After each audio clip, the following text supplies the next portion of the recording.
Jeg hedder Maj, og jeg er 51 år. Jeg er gift og har to voksne drenge, kan man sige. En på 18 og en på 21. Jeg har fuldtidsjob, som jeg er rigtig glad for. Prøv at fortælle lidt om din angst, altså hvornår den startede, hvordan den startede sådan helt overordnet. Ja. For mig, der startede min angst, da jeg var 47. Jeg havde haft et langt ægteskab, kan man sige, og altid arbejdet, knoklet, passet hus, børn, mand, hund. Og stopper så på arbejdet, grundet arbejdsgiveren lukkede butikken, jeg var i. Øh, så blev jeg ledig for første gang i mit liv, og det havde jeg det faktisk rigtig svært ved. Så jeg tog ret hurtigt et vikariat, hvor jeg blev kastet ud på en helt ny, helt nyt område for mig. Jeg skulle undervise specialbørn, og det havde jeg det faktisk rigtig godt med, og jeg nød faktisk, det var et halvt år, jeg nød jobbet rigtig meget. Men jeg var mega presset, fordi jeg er sådan en, der er vant til at kunne alting første dag.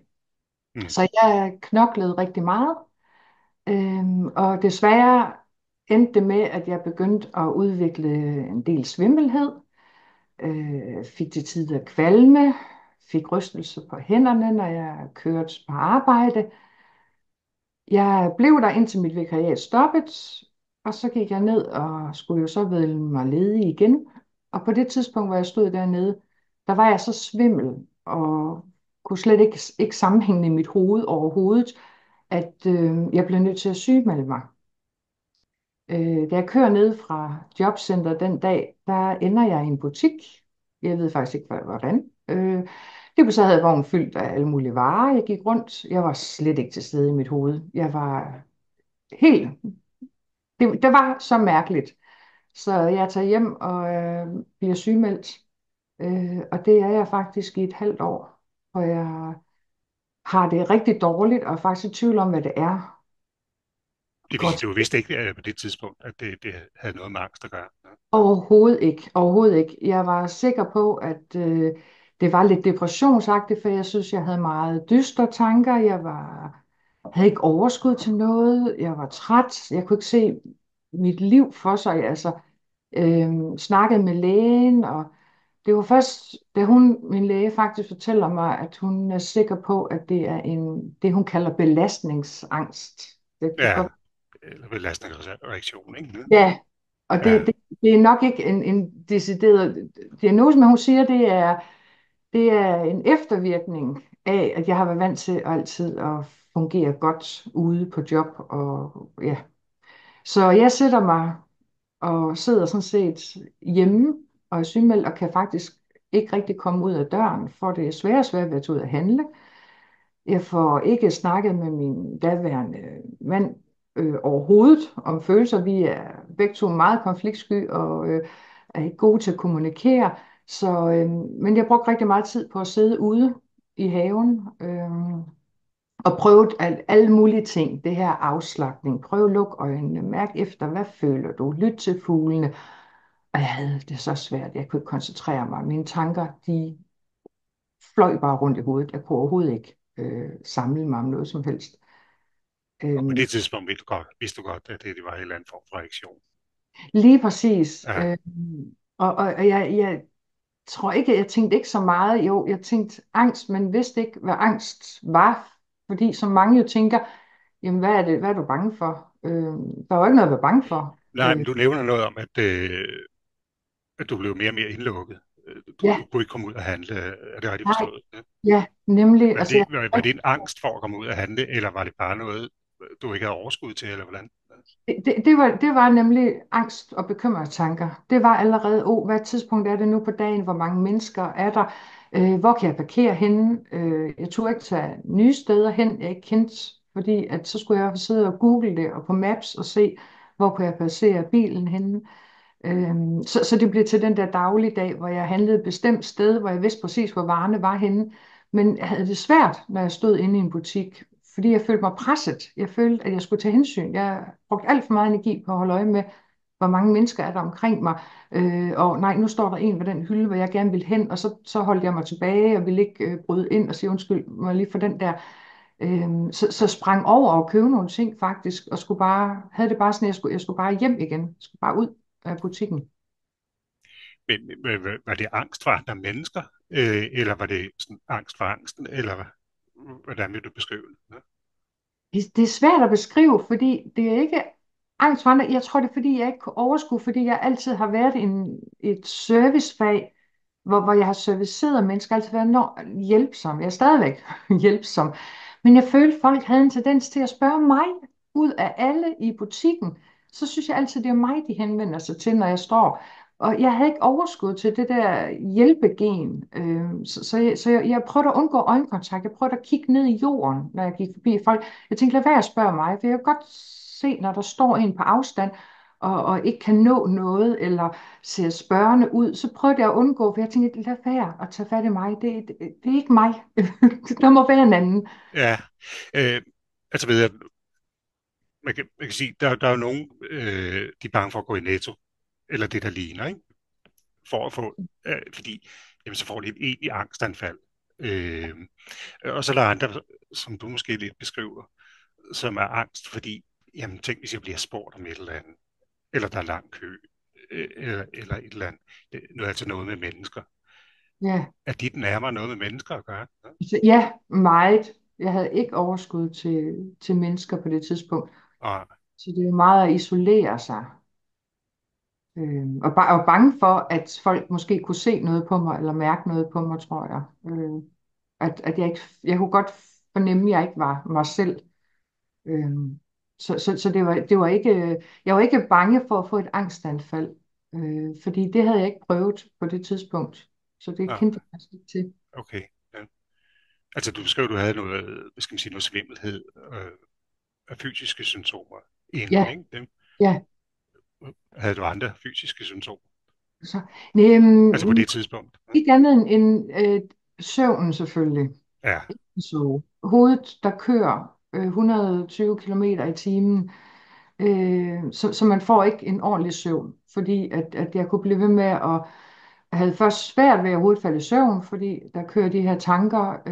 Når endelig man sover, jamen, så vågner man meget hurtigt ved den mindste lyd, og så var der bare en, der havde tændt lyset inde i hjernen, altså, og så kørte det bare forfra igen. Så fortsat tankemyldret.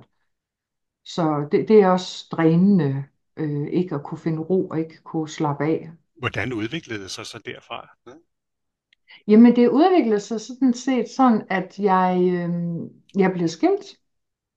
Det var vi begge to enige om, og det var en lykkelig skilsmisse, som man siger. Vi snakkede om det, vi fortalte vores drenge det. Vi boede sammen i 3 måneder, hvor jeg søgte noget nyt at bo i. Vi hjalp hinanden. Min eksmand hjalp mig med flytningen, og vi var ude og handle nye møbler sammen, både til mig og noget nyt til ham. Og så det var lykkelige omstændigheder, og får så min egen bolig, og det var jeg rigtig glad for. Og der kan jeg så mærke, at jeg skal presse mig selv til ud. Jeg skal ud på arbejdsmarkedet, fordi det med at være hjemme, det er ikke godt for mig. Jeg kunne mærke, at jeg havde svære og svære ved ting, så jeg raskmeldte mig selv og søgte et job øh, i en butik, igen, som jeg jo kendt til. Og det var rigtig godt for mig. Jeg fik min hverdag tilbage. ja. Øh, men jeg har også det der lidt, jeg ved ikke, man kan sige, hvor jeg presser mig selv og er ikke god til at fortælle omkring, hvordan jeg har det. Så jeg pressede mig selv til ensad at arbejde fuldtids og havde børnene skiftevis ved mig, og så var det ved far, og hvor det bare kørte og kørte og kørte og kørte. Så jeg kørte mig selv hårdt på faktisk et år, hvor jeg så ikke tænkte så meget over. Jeg tænkte ikke over, jeg følte ikke, at jeg havde angst. Jeg følte ikke, Altså skal at det forstås sådan, at der var en periode, hvor man sige, der var angsten stort set fraværende, eller hvordan? Ja.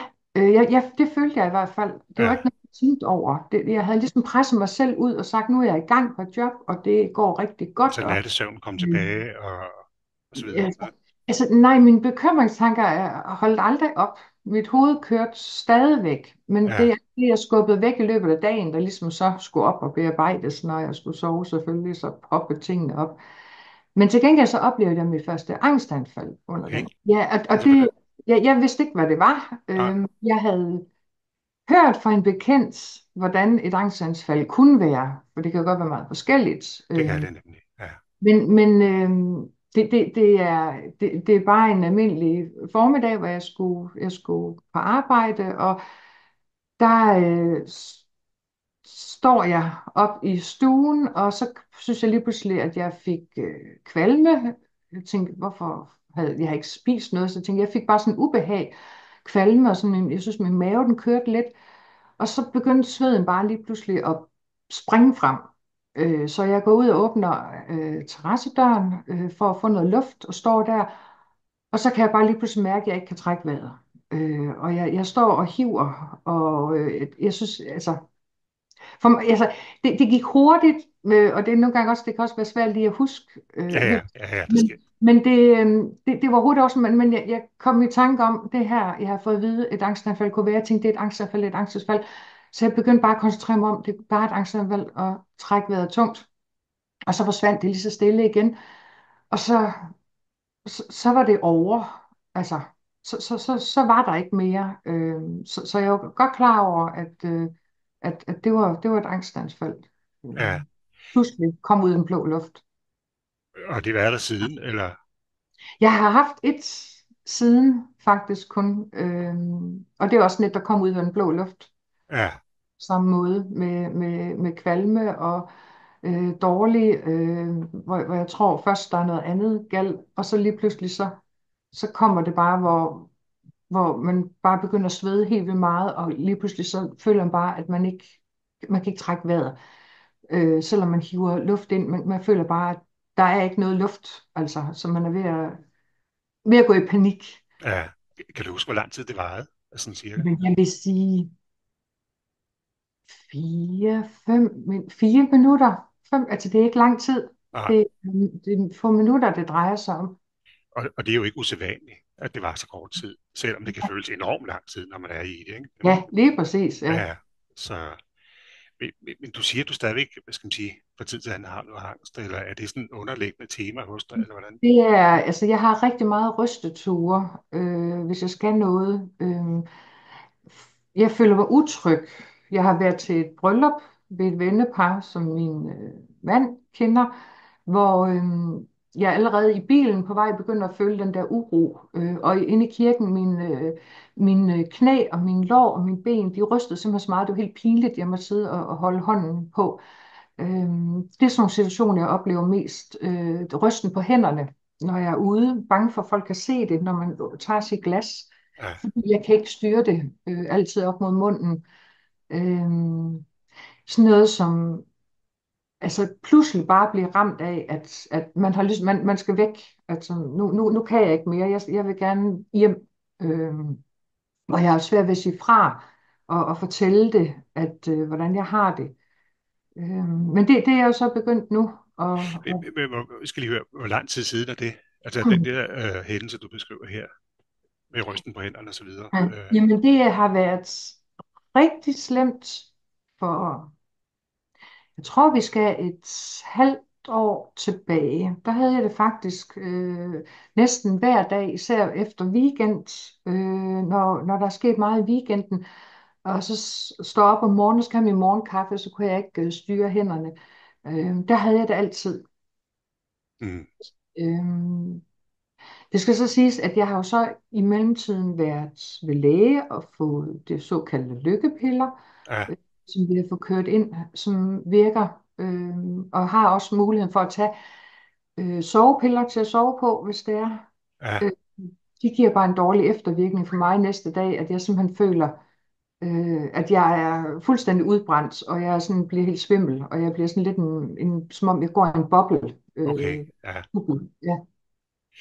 Men siger du, de der såkaldte Mm. lykkepiller, som vi jo godt ved ikke er lykkelige eller lykkepiller, Ja, altså ja, forstår mig ret, ikke?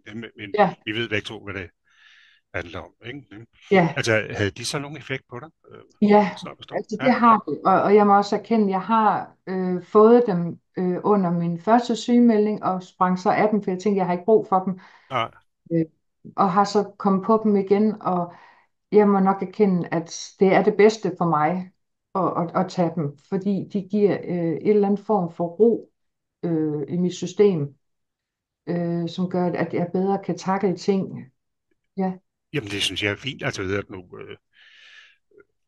altså som Christine og jeg har snakket meget om, altså også i forhold til terapi, ikke? Altså, hvis folk får, hvad skal man sige, det vi kalder lykkepiller her, ikke? Jamen, så er det fint og godt. Altså, ved at nu, altså, vi har jo ikke nogen ambitioner om at tage det fra nogen. Mm. Og det kan sagtens gå hånd i hånd med terapi, ikke? Men, Lige præcis. så Og jeg synes, altså netop terapi, og netop det der med at være åben og snakke omkring det, hvordan man har det, og ikke være bange for at fortælle, at man har angst, det har jo hjulpet mig rigtig meget. Jeg ja, har okay. fået min mand til at fortælle hele hans familie det, fordi han var sikker på, at de ikke ville forstå det, men havde nogle gange bare haft behov for ikke at deltage, hvis det er for meget. Hvis vi havde været afsted til noget fødselsdag, og så skulle igen næste dag, så har jeg simpelthen måttet trække stikket og sige, jeg kan ikke. Og det har han accepteret, og han har også fortalt hans familie om, at nogle gange, der har jeg bare ikke den overskud, og så er det der, jeg skal passe på mig selv. Og det er netop for at undgå at de her angstanfald, som jeg godt kan mærke, det kommer efter en presset periode, og så kan det komme flere dage efter. Men der er ligesom årsagen. Man kan godt se, når man kigger tilbage, så ved man godt, hvorfor egentlig at det sker. Og det med rystelser i krop og hænder og tankemylder i hovedet, altså der har jeg lært at skrue ned for at erkende, jamen, jeg har et vist overskud, og det tager jeg hensyn til for at Ja, undgå. Og så snakke enormt meget omkring det. Få nogle gode værktøjer til, hvordan man ligesom kan lægge. Det er svært at lægge låg på et hoved, der kører med bekymringstanker. Men det kan faktisk godt lade sig gøre, når man får de rigtige værktøjer, og man får terapi til det. Og en del af terapien er jo den der selvforståelse. At man skal lære at acceptere og sige, jamen sådan er det. Og det er ja. faktisk. Og man kan jo, hvad skal man sige, til hvad grad det er at afkoble sig de her tanker, der kommer Ja, hele ja, tiden, ikke? Altså fordi, altså tanker er jo bare tanker. Og man kan ja, sige, de har jo lov til at være der. Man behøver jo ikke at sådan hæfte sig ved det og ruminere, som det kalder det. Øh, altså umiddelbart, så lyder det som, at du sådan, hvordan skal jeg sige det pænt, er en følsom pige. Er det forkert? meget, Ja, meget, og ja, måske også en, hvad skal man sige, som har en tilbøjelighed til at, ja, ligesom jeg selv for eksempel, altså at gå og bekymre sig over ting. Altså, ja. ja, altså jeg er meget følsom, og jeg har svært ved også over for mig selv. Jeg er meget hård ved mig selv, jeg er meget kritisk over for mig selv, og derfor dykker jeg også ret hurtigt og går ned og bliver depressiv. Fordi jeg er ikke god til, jeg giver mig selv skylden for alt. Folk kan faktisk være onde ved mig og jokke og træde på mig, og alligevel så bebrejder jeg mig selv. Når man altid har det sådan, og har haft det mange år, jamen det hober sig op, alt det der indebrændthed, faktisk alt det der uretfærdighed, som man aldrig har ligesom får behandlet. Og det er også svært at behandle noget, når man er en person, der altid vender bare kendt den anden vej. Ja, Øh, ja, og give sig selv skylden og sådan nogle ting, ikke? ja, Men hvis du alligevel skal prøve at rette kigger den ud af, altså også i forhold til sådan, ja, det kan være din opvækst, og det kan også være sådan senere hændelser i dit liv. Altså sådan nogle nedslagspunkter, hvor man siger, der kunne godt være et eller andet, der har lagt kimen, hvad skal man sige, til den bekymring og lidt ængstelighed, som du måske har. Ja, jamen, helt sikkert. Jeg ligner rigtig meget min mor. Hun er også akkurat sådan meget bekymret. Kommer også fra en familie, hvor vi ikke snakkede følelser. Hvor vi var børn, der blev set, men ikke hørt, kan man sige det på den måde. ja, Øh, og hvad hedder det, i og med, at jeg var det midterste barn, jeg var den, som jeg fik at vide, jamen, jeg var så nem. Mhm. Og det var jeg også, fordi jeg altid tog hensyn til de andre søskende og føjede mig. Når man så ligesom hele livet har gjort sådan, så på et eller andet tidspunkt, så er det jo nok der, hvor der sker en eller anden form for opbrud i en, at sige, at man skal finde ud af, at man er god nok, og man skal også sætte grænser, og man skal sige fra. Og jeg har været så dårlig til at sige fra. Jeg kan ikke, ja, men er du øh, så blevet bedre til det, eller? ja, det er jeg. jeg er faktisk blevet mere hård, vil jeg sige.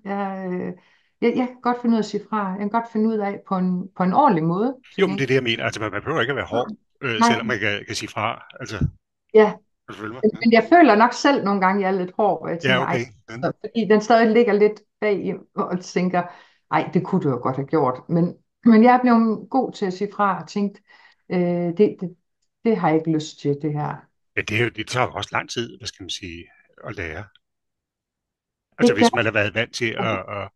at kigge den mod sig selv, ikke? Og give sig selv Ja, skylden for alt, hvad der ja, sker, ikke? Ja. ja. Så, men er det noget, du sådan, om jeg så må sige, har lært sådan, hos en psykolog, eller er det noget, hvor du kan sige, det har du fundet nødvendigt, og det skal gøres, eller hvordan? Øh, Det har jeg faktisk lært af min mand og som min veninde. De har været gode til at sige til mig, prøv at høre her, du er meget bedre end det. De er gode til ligesom på en eller anden måde at bekræfte mig, altså at styrke mig i nogle ting. Og så har jeg Jamen, tror jeg bare, at jeg lige så stille prøvede. Altså prøvede først ud på mit arbejde at sige fra. Og det gik jo egentlig så fint. Og så sådan begyndte også det der med at sige fra over for nogle mennesker, hvor man tænker, jamen jeg har ikke lyst til at bruge min tid med mennesker, som kan man sige, dræner mig, eller giver mig noget positivt. Man kender altså godt det med, at man har en, man tænker, åh nej, jeg burde jo have vendt tilbage, og vi burde jo ses, men som jeg egentlig ikke har behov for at have i mit liv. Og der er jeg blevet, som jeg jo så siger, lidt mere hård, men på den gode måde, ja, at ja, ja, at sige fra. Fordi jeg bruger for meget bekymring med at gå og have dårlig samvittighed over, nej, jeg skulle ringe tilbage, jeg skulle vende tilbage. Og jeg tænker, jeg kan lige så godt skåne mig selv for alt det. ja. Altså, det vil sige, altså, det blev en fint modtaget, hvad skal man sige, på arbejde, og Ja, i familien og så videre. ja, Har, ja. har, Har har du oplevet også det sagt modsatte? fra. Ja? Altså, Nej, det har jeg faktisk ikke. Men og jeg det er har da også rigtig sagt godt. fra Ja, over for min familie, og jeg har også været ærlig og har haft en snak med mine forældre omkring min opvækst, og hvordan jeg har følt, at det ligesom har, jeg ved ikke, om man kan sige behandlet mig, men jeg har været skuffet over rigtig mange ting, fordi de aldrig har hjulpet mig. De har ikke stået frem. Jeg har været igennem nogle meget svære perioder. Jeg har været gennem et voldeligt forhold, øh, ja, hvor de ikke har hjulpet mig. Hvor jeg tænker, havde jeg haft, eller jeg har jo unge børn, men havde det været et af mine børn, så havde jeg stået der ved døren med det ja, samme. Jeg har ja. hørt, Men er det så, fordi de er bevidst har været den anden kendt til, om jeg så må sige, eller ja, har de ikke vidst det? Ja? de har Eller vidst. hvor gik den? Okay, ja. De vidste det godt. De vidste så ikke, hvor voldsomt et Nej, omfang. nej, nej. Men jeg prøvede faktisk at tage mit eget liv, og jeg blev faktisk kørt til læge, og jeg blev hentet af min far, som tog mig med hjem til mine forældre. Og der kommer kæresten på det tidspunkt og henter mig tilbage igen hjem, og jeg var så bange for ham, så jeg tog bare med hjem. Og mine forældre gjorde ikke noget for at stoppe det. Og det skal lige hilse at sige, at jeg har været 19 år dengang. Okay. Så hvor der er nogle lidt skuffelser, hvor jeg føler, at jeg er blevet svigtet rigtig meget. Ja, ja. Så Men tror du, det er, fordi dine forældre ikke har vidst, hvad de skulle gøre? Eller, ja, ja, det er så min mor selvfølgelig. har da også sagt, hun har fortrudt rigtig meget, at hun ikke dengang bremset mig og holdt på mig. Men hun synes, det er svært. Hun sagde, ja, men vi lod dig jo også bare køre med. Men de er også, jeg tror også, de er på en eller anden måde konfliktsky. Øh, jeg kan bare, jeg har stadigvæk svært ved at sætte mig selv ind i det, fordi jeg havde handlet på en helt anden måde. Ja, ja.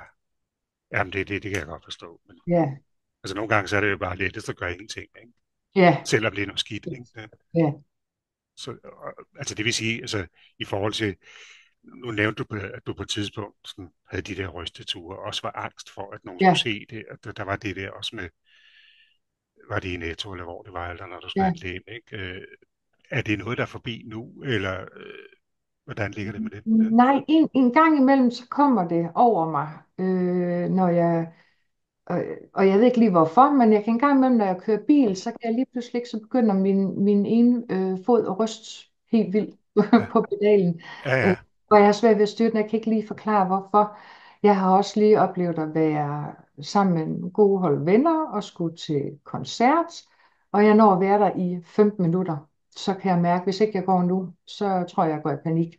Jeg kunne slet ikke overskue det. Det Nå, var for mange mennesker, jeg synes, de skubbede til mig, og der ramte den mig ud af den blå luft, hvor vi har siddet og haft det så hyggeligt, og vi skulle bare ned og høre musik, og jeg kunne ikke se på forhånd, at der skulle være noget i vejen for det, før jeg træder ind. Og så kom det bare, som lynet fra en klar himmel, siger man, at jeg kunne bare mm. mærke, det kunne jeg ikke. Så jeg blev nødt til at sige farvel og skynde mig hjem. Men igen, jeg er jo glad for, at jeg siger fra. Det er, altså, Ja, ja, ja, absolut. ja. Altså, hvis man nu skulle sige, altså, hvordan din angst er i forhold til den indgriben i dit liv. Altså, mener du, at din angsten i overvejende grad, hvad skal man sige, er livsødelæggende, eller livshæmmende, om du vil? Eller er du et sted, hvor man kan sige, ja, du er måske en sårbar pige, og det kommer fra tid til anden og sådan noget, men du lever med det, eller hvordan vil du selv tolke det? Altså, jeg føler, at det er noget, jeg sagtens kan leve med, fordi jeg forstår nu, hvad det er, der sker. Og jeg kan også undgå mange situationer. Selvfølgelig kan det godt komme bag på mig nogle gange, at jeg alligevel pludselig reagerer med ubehag, og hvor jeg står i en situation, hvor jeg ikke forventer, at hvorfor skulle jeg reagere på det. Men jeg kan sagtens leve med det. Jeg har folk omkring mig, som jeg elsker, og som elsker mig, og som har fuld forståelse for, og som har det fint med at lige sige, at jeg trækker lige nej tak kortet her. Ja, Øh, ja. så jeg kan sagtens fungere i det. Jeg tænker også, at på sigt måske, at jeg måske slet ikke mærker det, men igen, jeg ved bare, at jeg er den meget følsomme type, og jeg er også en, der meget gerne vil præstere, altså på arbejde. Jeg vil meget gerne kunne det hele med det samme. Jo, Øh, jo, det kender ja. jeg godt. Ja, og Så, det er sådan noget, der også gør, at man godt kan gå og måske stresse sig selv, fordi jamen, man... det er enormt Ja, stressende, altså, ja, når man stiller så store krav til sig selv. Ikke? ja. Så derfor har jeg et job nu, jeg er rigtig glad for, fordi jeg kan det, og jeg har smadret og søde kollegaer, og jeg har heller ikke planer om at udfordre mig mere, kan man sige, fordi jeg føler, jeg er lige nu et sted, hvor mit job er noget, jeg ikke tager med hjem. For en gang skyld tænker jeg aldrig på det, for en gang skyld vågner jeg ikke om natten og spekulerer over, nej, du kan også have gjort anderledes, eller hvordan dagen havde været. Jeg kan sove uden at spekulere på job, og det synes jeg er fantastisk. Og det viser bare, at jeg tror, jeg er det rette sted. Altså, det vil sige ved, at søvn og vende tilbage. Sådan, Søvn, ja, søvn er vendt tilbage. ja, og det er jo et godt tegn, kan man sige. Ja, Ikke? nemlig. Så man kan sige, altså, og nu tolker jeg ikke, og som du selvfølgelig ret mig, ikke? Men altså, sådan som jeg forstår det, så kommer der lidt angst en gang imellem, og lidt uro og sådan noget, ikke? Men i det store hele, så kører det. Men, Ja, det gør der. Altså angsten vil der altid være lidt af uro, ja, lidt nervøsitet, men ikke mere, end jeg kan takle, og jeg er også blevet bedre til at lige, når jeg mærker det, at ikke at, ikke at dyrke det, tror jeg. Altså, og det er en vigtig ting. ja, Det er det. at, Altså, nu nævnte du på et tidspunkt, at du sad ude i haven, ja, og sådan mærkede efter og gjorde ved og sådan noget, ikke? Og det er jo ikke heldigt. Ikke, nej, ikke fordi der er noget galt i at nej, sidde i en have nej, og lytte ja, til fuglene eller sådan ja, noget, ja, men sådan hele tiden at scanne sin krop, er der nu et eller andet eller sådan noget, kan du følge mig? ja. Altså, jeg har i hvert fald kun haft dårlige oplevelser ved det her med at hele tiden skulle mærke og tænke og over det. Jeg har gået til psykolog, og det fungerede slet ikke for mig, det der med, at man skulle sidde og forestille sig, at man sidder ved den her rolige å, og så kommer der de her blade, og så skulle jeg tage alle de tanker, der kom, og placere dem på de her blade.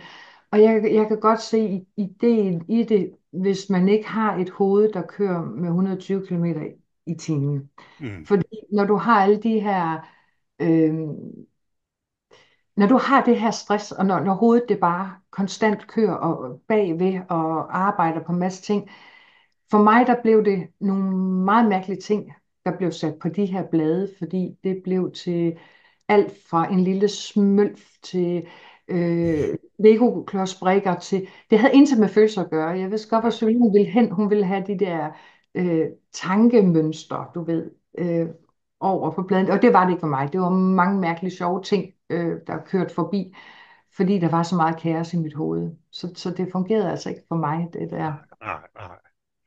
Hvis du skulle give nogle råd til andre, der sådan har angst, eller skal man sige, oplever noget af det, du har været igennem, hvad vil dine råd så være? Ja? Mit råd vil helt klart være, punkt 1, sørg for at være ærlig omkring det og fortæl omgangskredsen. Fordi det er vigtigt, at man har mennesker omkring sig, som forstår en. Ja, Man må ikke skamme sig over det. Fordi det er ikke noget at være, hvad kan man sige, være pinlig over. For det er en normal reaktion. Det rammer rigtig mange mennesker i dag. det gør Øh, det. det kommer typisk også bagefter. For mig var det jo efter mange, mange år, hvor en reaktion lige pludselig kommer. Og så synes jeg, at det der med, at man skal være bedre til at indtage, prøv at tænke over, hvad man egentlig selv har lyst til. Lad være med at lade omverdenen og styre, at man skal tage til det her. Og så er der lige fødselsdag ved Moster Lise, og så er der lige det ene og det andet. Hvis man kan mærke, at man er presset, så lær at sige fra. Lær Mm. at fokusere på at bruge det overskud, man har de rigtige steder. Det synes jeg lyder rigtig fint. Men jeg tror også, det er fordi, dem jeg har fortalt om angst, har jo været folk, der nok har været interesseret i det. Ja, og frem for alt interesseret i dig, kan man sige også, ikke? Mm. Ja, ja. Altså, jeg har været Og at åben du omkring det. har det godt og sådan noget. Ja. Ja, og jeg har været åben omkring det ude på min arbejdsplads, fordi jeg tænkte, hvis der skulle være en masse sociale arrangementer, så ved de, hvis det er, at jeg ikke tager med, hvorfor. Og det er ikke, fordi jeg ikke kan lide mine kollegaer, tværtimod. Nej, nej, nej, nej.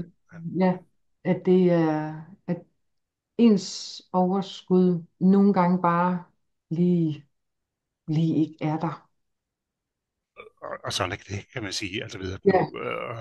Og sådan er det for rigtig mange, ikke? Ja. ja. Men det Og er jeg også tror, vigtigt at jeg sige, tror, synes jeg, er bedre nu.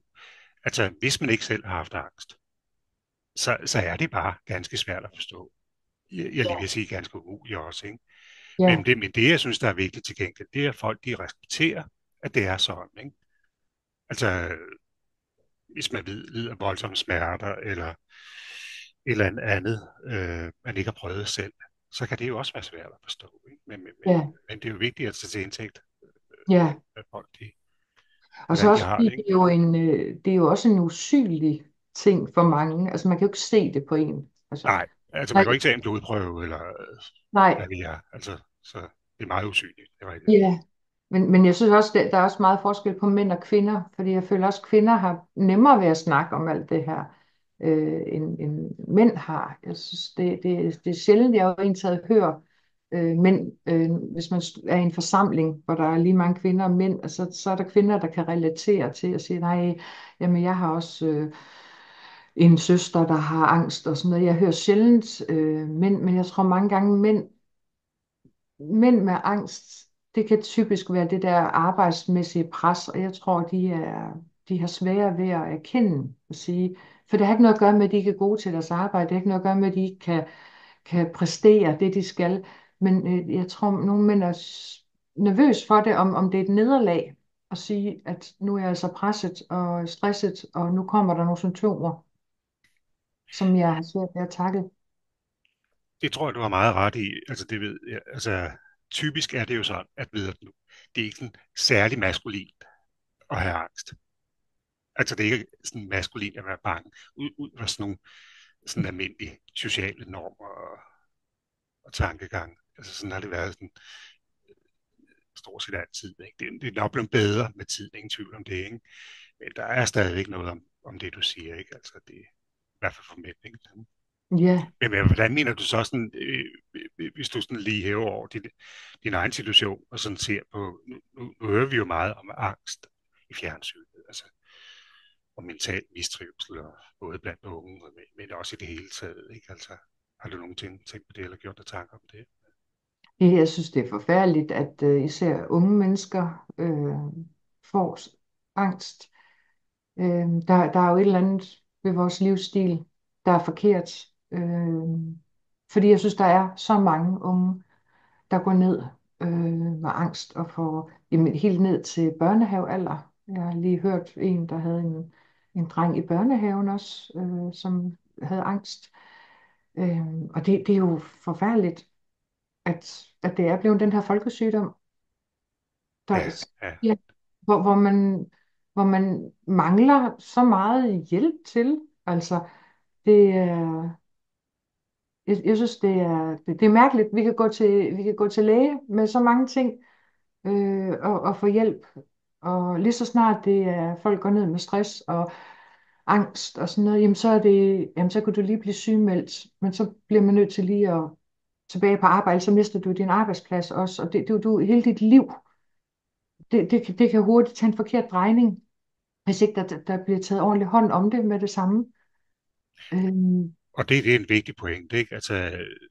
Altså det gælder jo inden for, uanset hvad man kommer til at fejle, ikke om det er angst, eller om det er eller en fysisk sygdom. Altså, så handler det om at få behandling hurtigst muligt, ikke?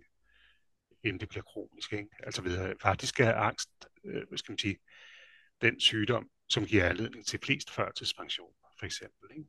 ja, Det er jo tankevækkende, ikke? ja, det er det. Og jo også bekymrende selvfølgelig. Ikke? Ja. Og unge mennesker, som ikke kan formå at gøre deres skole færdig, der misser meget undervisning, og på grund af, at skolerne ikke gør noget for dem. Altså man hører så ofte om, jamen så kan de lige, altså hvis de lige har det dårligt, jamen, så kan man lige få en lille pause, jamen, så kan han da lige gå ud og få lidt luft og sætte sig. Men det hjælper jo ikke at blive ved at gøre det de sidste år af folkeskolen for eksempel, og så ikke kunne komme ind på videregående uddannelser. Der skal tages hånd om det. Jamen, jeg er fuldstændig enig. Altså, vi taber nogen på gulvet her. Altså unge mennesker. Ikke? Jeg synes også, det er vigtigt at nævne, at der er både mange unge, men også selvfølgelig lidt ældre, øh, som for tid til anden vil opleve angst. Ikke? Hvor man siger, det bliver heldigvis ikke et problem. Ikke? På den lange bane, mener jeg. Og kommer godt om på den anden side. Jeg mener, du er et ganske godt eksempel på det selv. Ikke? Men, Ja, øh, og mange, de må ligesom leve med, at det kommer fra tid til anden. Altså ligesom en slem hovedpine. Ikke? ja, ja, Det er pisseirriterende, ikke? For at sige ja, det ud. Ikke? Men det går væk. Ikke? ja, Og så er der desværre nogen, hvor man siger, for hvem det udvikler sig i en meget uheldig retning, ikke? Hvor det skal være svært at både leve med og behandle og gøre ved og sådan noget. Ikke? ja. Men for mig tror jeg i hvert fald, at det åbenheden har gjort en kæmpe forskel. Jamen, Fordi det lyder også sådan, ikke? Altså, ja, så det, behøver jeg ikke at bekymre mig om, at, hvad folk tænker, fordi dem omkring mig, de kender mig, og de ved, hvordan jeg har det. Og jeg er jo sød også til, at de kan også godt se det på mig, hvis jeg nogle gange bliver lidt for presset. Jeg har en kærlig, kærlig mand, som ved, når vi skal nogle steder, så sørger han lige for, at der er en lille sommersby til mig i bilen. nå, det er Øh, også sødt. Ja, ja, ja, fordi så ved han, at den tager lige den der uro, inden ja, vi ja. skal. Øhm, så Men noget, jeg fornemmer, du også har været god til, er så at sige, at stå ved dig selv, ikke? Ja? ja, Og sige, nemlig, jamen sådan er jeg. sådan Og er jeg. det kan godt være, at jeg er lidt følsom. Ja, Det kan godt være, at det er ængstligt og sådan noget, ikke? Men jeg lever med det, ikke? Og lever på trods af det, ikke? Ja. ja, Og lader mig ikke kue af det, ikke? nej. Og jeg har også fortalt mine drenge det, også da jeg jo selvfølgelig også blev sygemeldt, det opdagede de jo også, at jeg lige pludselig ikke var på arbejde. Så jeg har fortalt dem, hvordan jeg har det. Og jeg har altid været den der bekymrede mor, som pas nu på, når du skal over cykelstien der, hvis det er lidt mørkt.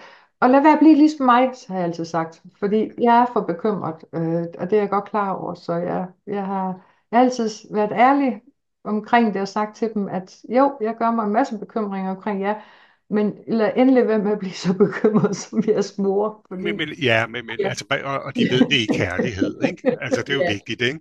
ja, Så, ja. så det synes jeg lyder rigtig godt. Men du lyder som et skoleeksempel på mange af dem, der får angst, ikke? Ja, men det Nemlig tror jeg det også er forhold, klart. at man sætter enormt store krav til sig selv og mindre Ja, til alle mulige andre, ikke? ja, Har måske lidt svært ved at sige fra en gang imellem og sådan nogle ting, ikke? ja, Altså videre, man har sådan i mange år sagt, faktisk altid, jeg kan huske, når man har læst og hørt om angst, ikke? Så siger man, angst, det er sådan nogle, der kommer fra flinkeskolen, ikke? ja, Altså de er utrolig venlige og vil gerne gøre det så godt som overhovedet ja, muligt og mere til, ikke? Så, og ja, så er det jo ikke sært, at mange de går ned med angst, eller og stress i hvert fald, ikke? ja. Jamen, det er jo netop det der med altid at skulle, altid tage hensyn til andre. Altid tænke på andre først og hjælpe. Og ja, det kan jeg jo godt mærke, at jeg har brugt det meste af mit liv på indtaget. At være den der altid er, du ved, servicegenet, og jeg kan Ja, det ja. gøre, det gør jeg lige, det skal du ikke tænke på, og det gør jeg. Og så lige pludselig så har man bare ikke noget overskud. Det er bare ligesom slugt. Men som du jo nok har hørt før, du ved, altså i et fly, der er ved at drætte ned, ikke? Ja, Så skal man jo starte med selv at tage maske på, altså iltmaske på, ikke? ja, Inden lige, man begynder at hjælpe andre, ikke? ja, nemlig. Altså underforstået. Ja, Altså man skal kunne hjælpe sig selv, før man kan hjælpe andre, ikke? ja, Og det ligger der jo en sandhed i, synes jeg, ikke? Altså, og det har jo intet med egoisme at gøre, eller noget som helst. Altså nej, det er jo sådan, det, man bør gøre, ikke? ja, Ja. men det er jo, ja, og det er også det der med at lære at elske dig selv, før du kan Jo, elske dig. og ja, og det Det er lyder så der. nemt, og det ved Ja, vi jo godt, altså det er en helt anden historie, ikke? Men ja, det kan jo være noget sværere ja. end sagt, ikke? Men ja, hvad har du erfaring for, virker, sådan, når du får det skidt, altså enten du sover dårligt, har angst, eller får en uro, eller sådan noget? Jeg Er der nogle tror, teknikker, du kan ty til? Har du oplevet, at kost kan have noget indflydelse? Åndedrætsteknikker, eller hvad vi er? altså ved mig der er det faktisk ikke kost, der har virket. Og man kan sige, en god ting er selvfølgelig, jeg har altid godt kunne lide at løbe, Ja, for det får jeg også lige rystet hovedet. Det kan bare være svært i perioder, hvor man ikke får sovet, og man ikke har overskud, og man er på arbejde, og så lige tage sig sammen og komme ud af døren. Men når endelig, at jeg gør det, det er også noget med, det udløser de her endorfiner, tror jamen, jeg. det er også rigtigt. Ja, ja. Ja. Og giver den der lidt behagelige fornemmelse bagefter, den der lidt lykke, kan man sige. Jeg synes, at det er noget, der hjælper mig. Det er, at jeg faktisk kommer til at kunne være alene med mine tanker. Ja. Øh, Det er at kunne trække sig og sige, at jeg har brug for lidt alenetid.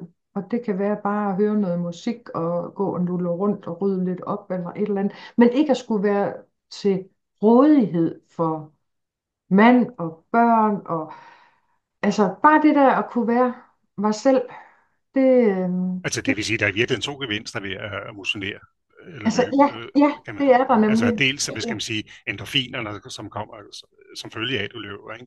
Men også Ja, det, at du ligesom har et frirum.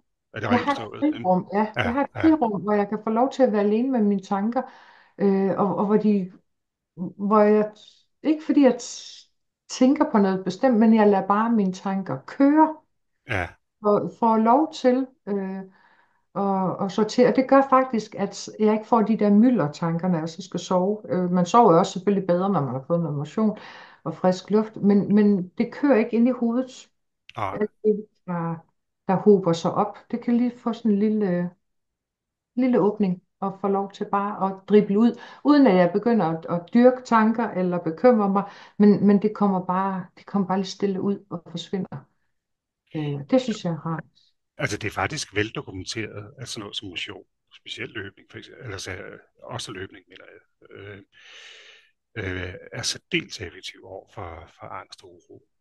Ja, også fordi Altså, man altså bruger meget kroppen. mere, end man hidtil havde troet, ikke? Altså, Ja, netop fordi det udløser alverdens, hvad skal man sige, hormoner herunder endorfiner og sådan nogle Ja, ting. Ikke? jeg tror også, i stedet for at sætte sig ned og mærke sin krop, og mærke, når nu synes jeg ryster lidt, og nu synes jeg, Ja. ud at bruge kroppen, ud og få gang i kroppen i stedet for. Men du rammer jo også hovedet på sømmet, når du siger, at når man har det svært, Ja, altså det er altså ikke lige løbesko, når man begynder at tænke ja, på, vel? nej, det er nemlig det. Altså, det så det er et tvækket skær, ved du, Christina og jeg tit snakket om det. Altså, nu nævner de også kost, altså, og det er jo ikke fordi, jeg mener, at kost kan stå alene på nogen som helst måde. Vi ved jo bare, at der er nogle kosttyper, altså sukker, forarbejdet ja, mad og sådan noget, som jo ja, ikke er særlig heldige, sådan, heller ikke i forhold til psyken. Det ved man efterhånden også meget om. Ikke? ja, Men igen, man får jo verden en angsttilstand, eller ved at nu, en depression, fordi man spiser nogle pizzaer. Altså det er jo ikke det, vi er ude i overhovedet. Der er bare nogen, der oplever, ved at nu, at det, når de spiser sundere, altså mere grønt og færre pizza ja. og holder sig for energidrik og hvad ved jeg ikke, ved at nu, så får man det lidt bedre sammenhold med en række andre ting. Ikke? Men det gør man også, altså det kan jeg faktisk også mærke, at de perioder, hvor jeg har skåret væk på sukker og hvad hedder det, spist meget mere grønt og kød, og faktisk også gået alle de der, hvad hedder det, kulhydraterne væk. Det giver en anden overskud i kroppen, fordi kroppen heller ikke skal arbejde med at fordøje det der. Og jeg har faktisk også lagt mærke til, at jeg kan faktisk godt blive deprimeret, men når man så falder i en søndag og sidder og spiser burger og slik, så synker jeg faktisk ned. Det har jo selvfølgelig noget at gøre med det der med, at man bonger sig selv for, at ej, hvorfor gjorde du nu det, og du skulle jo også tabe dig, og nu har du lige spist alt det der. Men jeg får det faktisk fysisk dårligt af meget sukker, når jeg ikke har spist sukker i en periode. Så får jeg hovedpine, og Ja, jeg, det er der mange, der får. ja, ja, og altså, og netop bliver depressiv og sådan lidt negativ, faktisk. Ikke, hvor det faktisk bare skulle være sådan en hygge aften, og man skulle se en god film, og sådan, men i og med at man propper sig med for meget, så bliver jeg faktisk modsat. Så bliver jeg faktisk mere Og sur. mange af os kender det i særdeleshed omkring jul, ikke? Hvor man sidder og flæsker sig med både marcipan og julemiddag og sådan noget. Altså hvor man næsten altså bliver helt fysisk dårlig, plus man bliver dvask Ja, og ja, sådan tilbøjelighed til lidt tristhed og sådan nogle ting. ja, ja, Ikke? Og sukker stimulerer også det, man kalder det sympatiske nervesystem, som sådan har med uro at gøre. Ikke? Så det er jo ikke sådan helt skævt. Så det er blandt mange faktorer. Men igen, det kan også være svært, hvis man har det skidt. Ikke? Så det er lettere måske lige at bestille en pizza. Ikke? ja. Men det er ingen tvivl om selvfølgelig, at når man får en bedre kost og får liberation, så får man det bedre psykisk. Altså, Ja, det er der ingen tvivl om. Det giver noget positivt tilbage til en, synes jeg. så Og, noget som åndedrætsteknikker, altså ved at nu er det sådan meget op i tiden. Jeg ved at nu det der med åndedrættet, ikke? Altså der er skrevet bøger om det. Altså James Nestor kom med en bog her for et par år siden, som blev en bestseller også her i Danmark, ikke? Der hedder Brief, ikke? Øh, der handler om at trække vejret ordentligt. Ikke? Altså for eksempel ved man, at hvis du mundånder, altså trækker vejret med munden, ikke? Så stimulerer man det sympatiske nervesystem, som har med angst og uro at gøre. Ikke? Det giver også anledning til sådan snorken og søvnopnø og sådan nogle ting. Ikke? Altså, og der er faktisk rigtig mange, der trækker vejret med munden. mm, Måske ikke hele tiden, men med naret. Ikke? ja, Øh, og der er sågar nogen, der sover med sådan noget mundplaster. Det ved jeg ikke, om du har hørt om. nej, nej, det Bare har lige jeg. for at sige det, jeg er faktisk selv begyndt på det. Ja, okay. øh, altså ved at nu, og jeg er også begyndt at lave sådan nogle åndedrætsteknikker, altså ved at nu. Altså der findes også til at, hvad skal man sige, tøjle angsten, der er åndedrættet også god. Fordi hvis man lægger mærke til det, og det er jo lettest, hvis man kigger på andre mennesker, altså hvis de er sådan lidt depressivt, så trækker de vejret mere tungt. Hvis man Ja, har angst, jamen så trækker man vejret hurtigt og ja, mere overfladisk. Øh, får man det hyperventileringsanfald, altså et egentligt panikanfald, ikke? Jamen så puster man for meget kuldioxid ud. Det er ikke fordi, man ikke får ilt nok ind. Altså man puster bare kuldioxid ud. Det kan man ja, hurtigt altså ved at udbedre ved at enten at trække vejret i en pose. Det ved jeg ikke, Ja, Altså det, det har jeg aldrig øh, prøvet. nej, jeg synes, det er værd at nævne, fordi hvis man sidder med et voldsomt panikanfald, så tag en pose og træk vejret igennem. Ja, Så genopretter man, hvad skal man sige, den ligevægt, der skal være mellem ilt og koldioxid, ikke? Eller ja, CO2. Ikke? Men der findes også nogle åndedrætsteknikker til øh, at få det bedre, sådan, også på den korte bane i forhold til angst. Ikke? ja, Det vil jeg lige nævne her, mens vi ja. snakker teknikker. Ikke? Men nu siger du, at et mundplaster, Ja, ikke det mod snorken, eller hvad? ja. Altså, Ja. som sagt bliver der i de her år både sagt og skrevet enormt meget om de her ting. Ikke? Det er Jeg James tror, jeg Nestor. har både en mand og en hund, der snorker, så jeg ved ikke, om man kan få det Okay, til størrelse. jeg ved ikke, om man bruger det til hunden. men, men altså som sagt, James Nestor lavede et forsøg på sig selv. Han fik lavet sådan nogle implantater i næsen Okay. i 14, 10 eller 14 dage, jeg kan ikke lige huske det. Så han udelukkende kunne trække vejret med munden. Og hans tilbøjelighed til snorken og søvnopnø steg med flere 100%. Ej, hvor vildt. Det er vildt at tænke på, Ja. ikke? Og hans generelle velfærd, ja, det dykkede til, jeg ved ikke hvad, ikke? Ja. Og det er ikke noget, vi går og tænker over i det daglige. Maj, hvis du nu kom med en hen og fortalte, at vedkommende havde det skidt, det er muligvis noget angst eller et eller andet, ville du så vide, hvordan du skulle hjælpe vedkommende? Jeg kan jo tale ud fra min egen erfaring. Ja, selvfølgelig. Ja, naturligvis. Fordi jeg relaterer jo altid til folk. Hvis der kommer en, der fortæller mig, at de har det skidt, og tror, det er angst, jamen, jeg vil jo altid snakke med dem, og du ved, og lige hilse bare få ro på vejrtrækningen. Altså lige prøve at trække vejret roligt og lige komme ned. Og her kan jeg tale for mig selv. Altså, hvis jeg har et voldsomt angstanfald, Ja, ja, så går jeg jo ikke til naboen, eller gør et eller andet, ikke?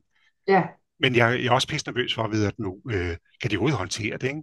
Altså, og jeg har jo ikke sat en annonce i avisen og flasket og ved, at nu jeg lider af angst eller sådan noget. Så der er heller ikke så mange, der ved det. Altså, ved at nu, der er heller ikke ret mange, der ved, hvad fanden de skal gøre i virkeligheden, ikke? det kommer også an på, hvor man står henne, det kommer en. Fordi står man ude et sted, og der kommer en hen, Ja, så vil jeg jo med det samme, altså hvis man er ude omkring mennesker, så vil jeg jo have dem væk fra menneskesituationen og trække dem ja, over. lige trække den til side eller et eller andet, ikke? Ja, Eller, lige præcis, ja, ja. ja. Og snakke med personen der, og det er også, hvordan om personen er en, der søger, altså om det er en person, der simpelthen er forskrækket over reaktionen, som ikke har prøvet den her reaktion før, så Ja. kan man jo tale omkring, hvordan, altså, hvordan det er at få et angstanfald. Fordi det er jo nemt, når man selv har prøvet at kunne relatere til det, og forklare, hvordan og hvorledes, man kan sige, i forhold til, hvordan personen oplever det. Øh, Fordi det er jo en så nemt at tale en person stille og roligt ned, når man selv kan være åben og ærlig omkring og fortælle dem det. Jeg kender godt, jeg har også prøvet den fornemmelse, og lige nu, der føler du sådan og sådan. Så selvfølgelig tænker jeg altid, at hvis jeg skulle støde på en, der står og er ved at gå i panik, så helt klart, så hjælper man. Først og fremmest gælder det også om at få personen simpelthen ud af den situation, de står i. For det kan være en presset situation, der gør, at man står sådan lidt låst. Og det er netop så de store forsamlinger, at det kan være en, der har behov for at lige blive trukket til side. For eksempel så har jeg været på ferie med en god veninde, som har også angst, og også kan få de her pressede situationer, hun står i, hvor der kan komme et angstanfald. Det prøvede vi faktisk, da vi stod i den allermest klemte situation i en bus på vej ned til stranden. Bussen var ikke nået at køre afsted endnu, men vi står op, og der er rigtig mange mennesker. Og jeg når så lige at spotte, at der kommer en familie på 5 mere, så jeg siger til hende, nu skal vi lige rykke længere nedad, for nu kommer der 5 mere, og så går hun i panik. Så jeg kunne se, nu kom sveden. Den sprang frem i panden, og jeg kunne mærke, at nu hun blev desperat. Så hun skulle bare skynde sig ud i den her bus, fordi hun var i tvivl, om hun kunne klare det. Så vi ret hurtigt med det samme, og der er ingen, vi behøver næsten ikke at snakke sammen. Jeg siger med sammen, kom, vi skal bare ud, altså. Så vi løber os igennem, og så går vi bare ud af den her bus, og så vælger vi at gå ned til stranden i stedet for. Fordi så falder der også ro på, man går og snakker, og det gik ikke ret mange minutter, så var hun jo over, kan man sige, hendes, jeg vil nærmere måske kalde det lidt panikanfald, Ja, ja. angstanfald. Det var mere panikken om, nu kom der 5 personer mere, og nu vil vi blive låst inde i midten af bussen. Og når bussen først lukker dørene og kører, jamen, så kan man ikke komme ud, før at han standser og åbner dørene, og der er folk i begge ender af bussen, der skal ud først. Så vi stod sådan meget låst. Men det lyder som, du har gjort det helt rigtigt, ikke? Altså, og som du siger, altså, så er det også enormt vigtigt, at du er rolig, ikke? Eller den, der hjælper den anden, er rolig, ikke? Det er nemlig det, Altså, der er og jo ingen grund til at vækstrykke panik, altså, fordi der er jo nej, ikke noget det er fejl. nemlig det med at bevare roen. Ja, Og jeg altså, synes, det er sjovt, jeg synes faktisk, jeg bliver jo, når jeg er omkring min veninde, og hun får det dårligt, så bliver jeg stærk. Og så ja, mærker jeg ikke min angst og mine bekymringer. Så er jeg den, der tager styringen. Og hun har det også på den anden måde. Når der er en omkring en, der viser svaghedstegn og sårbarhed, så kan man faktisk godt selv blive rigtig stærk og kan rigtig meget. Så jeg er ikke i tvivl om, at kommer jeg ud for en ulykke et sted, hvor der er folk, der er jeg vil nok ikke være den, som selv går i panik og bliver halteløs. Jeg vil være den, der træder i karakter. Og det er derfor, jeg ikke er bekymret omkring det her med at være angst og være en bekymret person, fordi jeg er ikke i tvivl om, at når det gælder, så træder jeg til. jamen, Så det kunne jeg godt forestille mig. Ja, også lære de der situationer, der er trigger for en. Det er meget vigtigt. Man kan jo alle sammen have de der triggerpunkter. Og mig der er det blandt andet det der sociale, når jeg skal ud blandt folk. Jeg er når der er mange folk sammen, og folk jeg ikke kender, så får jeg sådan en fornemmelse af, at jeg skal være noget, jeg ikke er. Jeg skal foregive noget, jeg ikke er. Jeg skal ja, være det der meget, være interesseret i dem, spørge til dem og alt det der.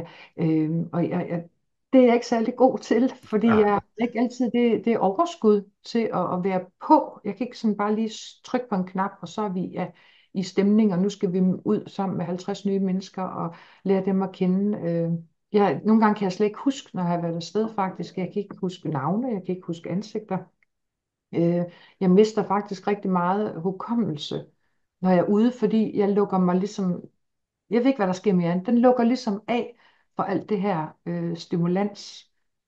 Og sjovt nok, så har jeg faktisk rigtig mange situationer, som min gode veninde helt tilbage fra barndommen kan sige, jamen der var du der med, jeg ved det ikke, jeg kan intet huske. Der er nej, rigtig, men der sker jo det, når man får angst eller svært ubehageligt i det hele taget, ikke?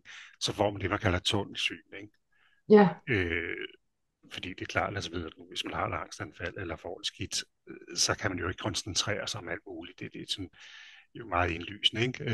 Så det lyder helt plausibelt, det du siger, at du har svært ved at huske de der ting, ikke? Hvis du har haft det skidt, ikke? ja, og jeg synes, det er helt pinligt nogle gange, at jeg tænker, jeg kan ikke huske, så kan folk komme og sige, nå tak for sidst, og jeg kan ikke huske dem. Nej, nej, ja, men det kan jeg godt føle, men det er Ja, jo ikke, fordi der er noget galt med dig. Altså, nej, andet end du selvfølgelig har haft det ubehageligt og sådan noget, men det er jo ikke, fordi du har en begyndt demenssygdom, eller hvad ved jeg. Det er jo ikke det, vi er ude i, vel? Altså, jeg mener, det er jo ikke det, der er årsagen til, at du ikke kan huske, hvad der er sket, vel? Det er jo simpelthen, fordi du har haft det skidt, ikke? ja, vores veninde havde fødselsdag, og så skulle vi bare op og lige aflevere en blomst. Og hun fortæller godt nok også, at hendes datter har studenterfest, og jeg regnede med, at det var den der vogn, der kom, og så skulle de ind og have noget drik, og så kørte de igen. Men da vi kom ind, så er der jo sindssygt mange studenter i hele haven, og indkørslen og i huset, og de skulle være der mange timer, de skulle spise. Og har jo den der høflighed, og tænker, kan jeg ikke bare komme dumpende med en blomst, altså til en veninde, fordi hun jo rendte jo rundt i køkkenet. Men hun var glad, og nej, og tak, og ja, det er så hyggeligt at have alle de her unge mennesker. Sæt jer ud i haven, og mig og min veninde sætter os ud på græsplænen, og der begyndte jeg at ryste. der kunne jeg mærke, der klaprede mine ben, jeg kunne slet ikke styre dem. Og når jeg tændte en cigaret, jeg tænkte, nu tager jeg en cigaret, nu skal jeg bare berolige mig selv, der rystede mine fingre simpelthen sådan, jeg er svært ved at holde på cigaretten. Mm. Det var det der uventede, at jeg kommer rundt om hjørnet i et hus, hvor jeg forventer, der måske er lidt studenter, men de kan også være, at de var kørt, og så er det hele scenarie bare anderledes, end jeg havde regnet med. Og jeg lige vil sige, der skal man også være temmelig robust, hvis man skal ind til larm og ballade. Altså, de unge mennesker, de har jo det hamrende sjovt, ikke? Og der Ja, sker meget sådan nogle, til nogle fester, ikke? Altså, så det kan jeg godt forstå. Det kan give anledning til lidt ubehag, ja. ikke? Så, men altså igen, når du siger sådan rysten på hænderne og sådan noget, altså det er jo fordi, altså kroppen selvfølgelig producerer alt det her adrenalin og kortisol, altså de her stresshormoner, ikke? Ja, jamen jeg bliver jo pinlig over det, Ja, okay. Ja, ja. jeg er bange for, at de kan se det, at jeg sidder der og ryster. Det synes jeg jo var en mærkelig situation, at man kommer her som Ja, 50-årig til en studenterfest, så sidder man der på græsplænen og ryster. Altså, så ja, altså, og jo mere man så prøver at skjule det, altså, jo sværere bliver det så at styre, fordi prøver man så at holde hænderne stille, jamen, så klapper benene bare. Altså, ja, ja, det, ja, for det skal man også bruge kræfter på lige pludselig, ikke? Altså, så producerer man endnu mere ja, adrenalin, ikke? Så, mm, men du klarer dig igennem. ja, det gjorde jeg. Jeg skal bare lige tage en dyb indånding og prøve at slappe af og være i nuet, så prøve at lade være at fokusere på alt det omkring sig. Ja, prøve at holde fokus på det, jeg nu var der for, og det var lige for at hilse på min veninde. Og jeg kan også mærke det i situationer, hvor jeg er steder, hvor jeg trækker mig væk og stiller mig i hjørner og sådan noget, for lige at få lov til lige at lande, øh, når man kommer ind til store forsamlinger. Ja, Øh, ja. så har jeg sådan lidt lyst til lige at stå lidt i et hjørne, og lige, jeg kan godt lige bare lige sådan at danne mig et overblik over, jamen, hvor er folk henne, og hvad skal der ske, og jeg er ikke den, der bare springer ud men i har det. du nogensinde fået reaktioner på det? Hvor der er nogen, der har Jeg, sagt, der er ikke nogen, der har sagt noget, men jeg tror nogle gange, folk tror, jeg er enormt snobbet til gengæld. nå okay, yes, Det kan jeg godt forestille mig, fordi ja, jeg får sådan lidt en hård udseende. Fordi jeg har jo det skjold, jeg sætter ned ja, for, ja, ja, hvor jeg godt kan måske se sådan lidt snobbet ud og stå der over i et hjørne og tænke, folk tænker, hvorfor står hun bare derovre? Eller, ja. Og det er bare for at ligesom lukke folk væk fra mig. Altså, det er jo en reaktion for at skubbe folk lidt væk og sige, men jeg holder mig lige her selv.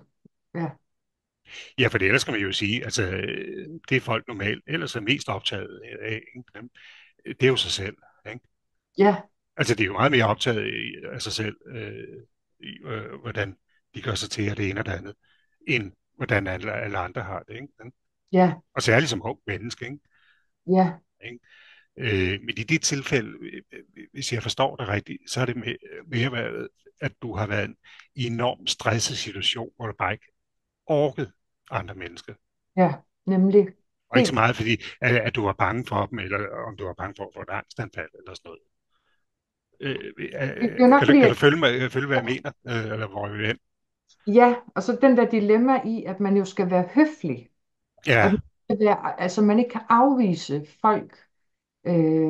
Fordi jeg havde ikke, altså, jeg var jo deprimeret, jeg var udbrændt, jeg var træt. ja, Havde det jo ikke, jeg havde det jo slet ikke godt psykisk. Og så skal nej, stå i den der situation i en butik, hvor der så lige skal komme nogen og spørge, ej, kan du ikke lige sige mig, og hvor er det her henne? Og så skal man sætte den der maske på, ja. hvor man skal være høflig. I en Og situation, hvor man har det ja, skidt. Ja, og jeg havde ikke, jeg prøvede at skjule mig, jeg har ikke behov for, at folk de søgte mig. Jeg tænkte, nej, lad mig nej, nej. være. Fordi jeg har faktisk allermest lyst til at bare sige, gider du godt lade mig være. Men det kunne man jo ikke tillade sig. Nej, nej, nej, nej, Det var nej, det. nej. Og det tror jeg, det var min største problem, var jo, hvor jeg så oplevede, at da jeg så begyndte at arbejde, fordi jeg jo godt var enig med mig selv om, at det her længerevarende gående hjemme, det blev bestemt ikke godt for mig. Jeg skulle presses til at komme ud. Ja, og jeg har været på arbejde og kører hjem på arbejde, så kunne jeg godt svinge bilen ind og hente en liter mælk i Netto, uden Ja, problem.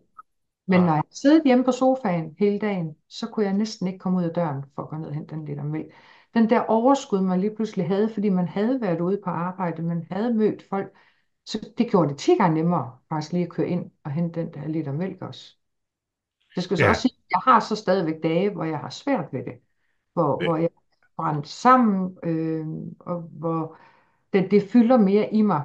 Der kan jeg godt mærke, at hvor jeg tænker, at jeg burde lige handle noget til aftensmad, men bilen drejer sjovt nok bare lige hjem, fordi jeg kan ikke overskue det lige i mit hoved. Jeg tænker, nej, jeg kan ikke lige, og så er det nemmere lige at køre hjem, og så spørger man, hvad skal vi have? Og så er han sød at køre op og hente det. det var godt. Ja. Men altså, ikke fordi jeg skal sidde og diagnostisere eller det modsatte, men jeg mener bare, altså det lyder jo plausibelt, når de læge siger, at du har haft en belastningsreaktion, ikke? Ja, Og så du får tid til at få lidt angst og sådan noget, og det er der ved Gud rigtig mange mennesker, der gør, altså som vi ja, ved, ikke? Også, hvad skal man sige, på et niveau, hvor man siger, de kvalificerer sig langt fra til en egentlig angstlidelse, hvis du følge mig, ikke? Fordi ja, det tror jeg også er vigtigt ved, at få med sådan generelt, altså ved at nu, at altså man kan få det skidt af rigtig mange overgrunde, altså blandt andet som du beskriver, ikke? Og man kan også få lidt angst for i ny og næ, uden man er syg. Altså det skal man jo også passe på med at putte på folk, ikke? Altså de er syge eller har en egentlig angstanfald og lider af det ene eller det andet, ikke? Fordi det er jo heller ikke altid nødvendigvis godt. så jeg føler mig jo ikke syg. Nej, men det er også det, jeg mener. Altså, det tror jeg så langt fra, du er, ikke? Altså, videre, nu det er også det, jeg mener, ikke? Altså, ikke for at forklare stress, for det kan være slemt nok, det ved vi jo, ikke? Ja. Men altså, det er jo i virkeligheden nok bare, eller, ja, nu kan jeg ikke se, at jeg sådan laver anførselstegn, men altså, forstå mig ret, ikke? Altså, det er jo sådan nok bliver en gang imellem, ikke? Så, så kører adrenalin bare for meget, ikke? Og så, ja, så ryger du ud i de her situationer, uden der ligger noget sygeligt i det, ikke? Ja. Ja, og så er jeg også rimelig stædig, fordi jeg vil ikke bukke under. Jeg vil ikke, som andre omkring mig, der vælger at tage en førtidspension øh, på grund af angst. Øh, jeg har også det tæt inde på familien, og jeg har sådan, nej, jeg vil ikke, jeg vil kunne arbejde, jeg vil ud, fordi så længe jeg kommer ud af døren, så bliver tingene nemmere for mig. At man ikke lukker sig inde, at jeg bliver altså jeg bliver udsat for noget. Nu lyder det udsat. Ja, ja, Ja, men kom ud i den virkelige verden, kom ud og brug dig selv, og så bare acceptere, at der kan være nogle ting, man ikke kan deltage i. Der kan være nogle ting, der kan blive svære, nogle situationer, der kan trække en, men bare finde ud af, hvordan man takler dem, hvordan man siger fra, hvordan man lytter til sig selv, og frem for alt have folk omkring sig, som bakker op om, at det er okay, at ja, ja. jeg kunne det hele. Man behøver ikke at være en superwoman. Jeg forstår dig. Altså, fra du er 20 til du er 40, eller nogen af 40, det var det 47 eller sådan Ja, noget, du sagde, at der oplevede det er sådan meget ubehageligt første gang. ja, Og det vil sige, der er også en, der, at, ja, det var ja, der, hele kroppen, den en tager sig fra. ja, altså, og indtil da har du ikke rigtig oplevet noget med altså det, der ligner det, du Men jeg beskriver. har altid været vant til sådan at spekulere meget Jo, jo, og jo, jo, jo, jo. følelser, det der, men ikke noget, Nej, nej. ikke noget, nej, ingen reaktion. Det var først, ja, Altså det Kierkegaard siger, ikke? Det er, at det ved, at frygten har en genstand, ikke? det Altså, er ting. jeg mener, hvis der kommer en løve eller et eller andet, Ja, ikke? ja, Så er der virkelig noget at være bange for. Det vil vi godt blive enige om, ikke? ja, Og der er virkelig en grund til det, ikke? Altså ja, løven, ikke? Eller hvad det nu kunne være, ikke? ja, Og så er det bare med at få benene på nakken. Altså, ja, angst er, som Kierkegaard også siger, den er genstandsløs, ikke? ja. Ved du hvad, Maj? Jeg synes, det var rigtig hyggeligt at snakke med dig og høre din historie. Og vi er super glade for, at du vil stille op. Det er vi taknemmelige for. Øh, og jeg håber, at andre kan blive klogere på din historie også, ikke? Og jeg vil ønske dig Jamen, alt nej, muligt da. held og lykke i fremtiden også, ikke? Jamen selv tak, det var skønt at være med og fortælle, og Ja, håber, som du siger, at der er nogen, der bare kan relatere lidt til nogle af tingene og tænke, Nå, men så giver det måske meget god mening. Jamen, Det det er er jeg ikke fedt. i tvivl om. Det er der helt sikkert nogen, der ved. Mm.